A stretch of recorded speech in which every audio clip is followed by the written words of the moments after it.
Gak ada hubungannya dengan mandiri, berdaulat. Itu adalah hal yang biasa dalam mengelola perekonomian. Saya ingin bertanya saja, di seluruh dunia ada nggak negara yang tidak punya utang?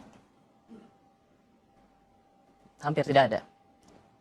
Negara yang mungkin dibayangkan sama pemirsa kayak tetangga sebelah kita aja lah, Singapura, Malaysia, kan kita selalu merasa bahwa kita, oh mereka lebih kaya dari kita. Utang mereka lebih kecil atau lebih banyak dari kita? Bu Ani, ada tudingan bahwa... Itu pertanyaannya harus dijawab dulu, Ros.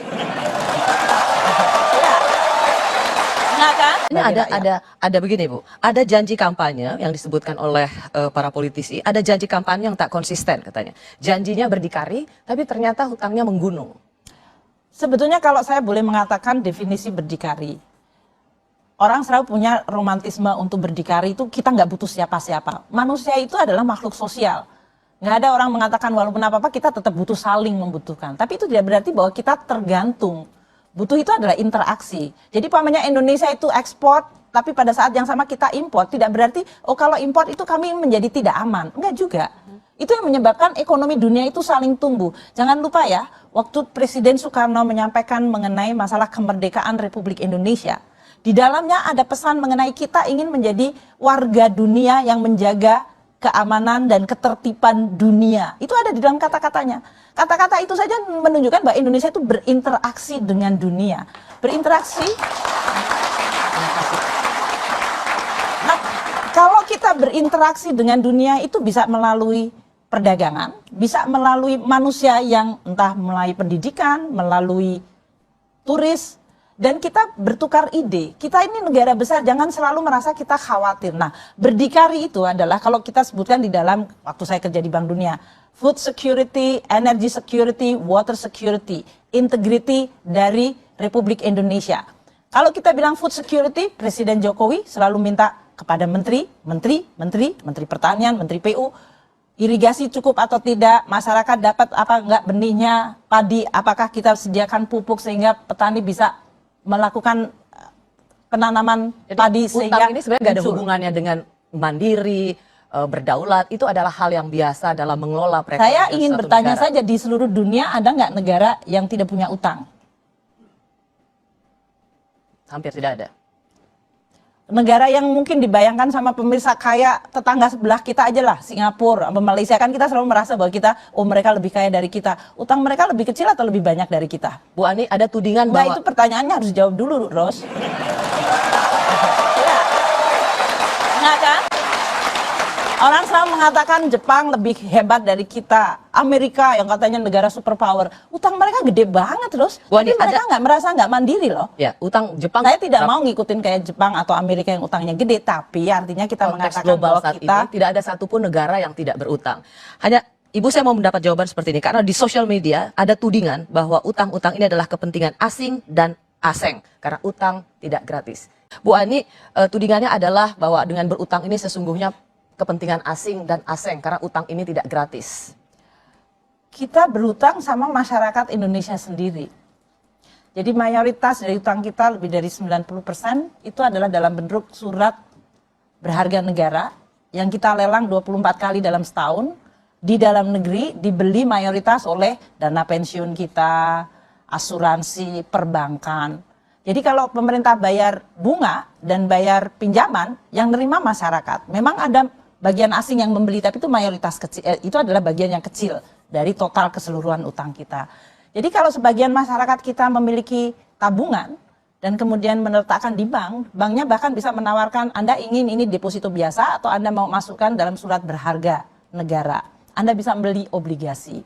Jadi sebetulnya ini adalah sama seperti di negara yang makin modern, di mana kita makin memperdalam sektor keuangan. Masyarakat kita kalau sekarang ini pendapatannya makin tinggi, kelas menengah, mereka punya tabungan, dia tidak lagi hanya menabung di bank dan kemudian mendapatkan bunga yang makin rendah. Mereka sekarang ingin menginvestasikan tabungannya. Ada yang membeli saham, ada yang membeli surat utang negara.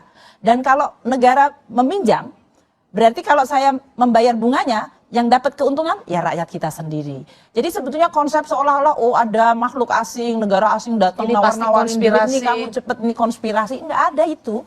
Semuanya transparan. Kita mengatakan berapa jumlah utang kita 1 tahun, kita menyampaikan berapa kali lelangnya, berapa pada saat ini kita akan membutuhkan untuk menerbitkan surat utang. Itu dikomunikasikan kepada masyarakat.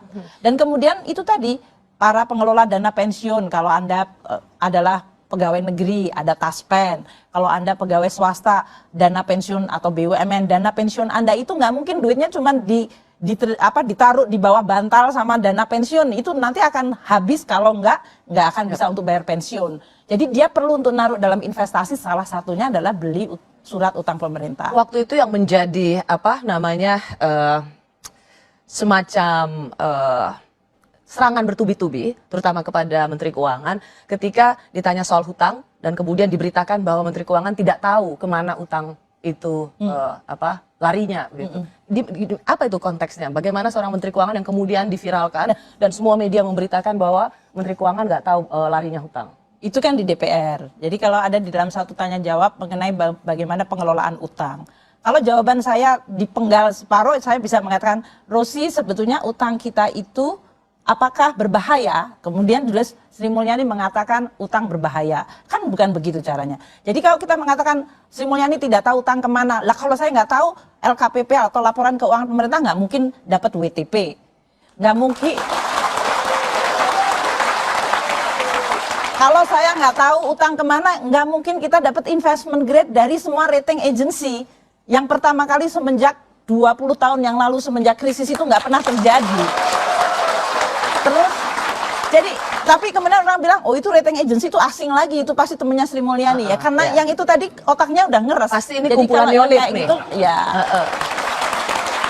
Kalau yang kelompok seperti itu kan selalu ingin memutarnya dan mengatakannya ini semuanya, pokoknya kalau ada bau-bau asing, saya pagi-pagi makan roti, oh tuh kan Sri Mulyani berbau asing. Kalau saya mau pergi kemana pakai tisu, tuh kan itu baunya asing. Jadi semua orang ingin, padahal kalau dipikir-pikir saya baru pulang setahun, tuh seolah-olah semuanya jadi persoalan Sri Mulyani dan bau asing gitu.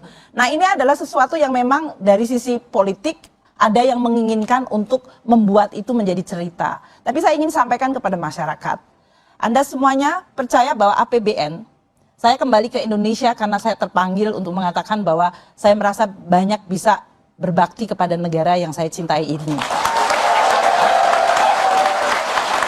Dan oleh karena itu dari awal saya menyampaikan APBN harus kredibel dan sehat. Karena kalau APBN kredibel dan sehat, dia menjadi alat yang ampuh bagi pemerintah dan DPR dan masyarakat untuk menyejahterakan masyarakat.